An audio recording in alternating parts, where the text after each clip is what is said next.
আজকে মাতৃত্ব দিবস উপলক্ষে বাচ্চাদের সাথে একটু সময় কাটালাম ঘরেই। বাইরে সেরকম যাওয়া হয় না যদিও আমাদের, কেন বাচ্চারা ভীষণই ছোট আর দুজনকে নিয়ে সামলানো ভীষণই কষ্টকর। তাই মাদার্স ডে পালনটা ঘরেই করলাম, লুচি, ছোলার ডাল আর ডিমের অমলেট দিয়ে। সারাদিন যেমন তেমন করে কাটলো। রাতে জলখাবার বা তোমরা রাত্রের ডিনার এটাই বলতে পারো, এটাই আমি খেলাম আজকে রাত্রেবেলা। তাই তোমাদের সাথে শেয়ার করলাম একটা সুন্দর মুহূর্ত, রাত্রের ডিনার।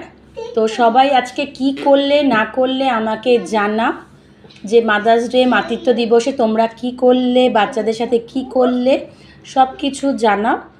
তো আমি এই ছোট্ট একটা ভিডিওর সাথে তোমাদের সাথে আসলাম, শেয়ার করলাম আমি বাচ্চাদের সাথে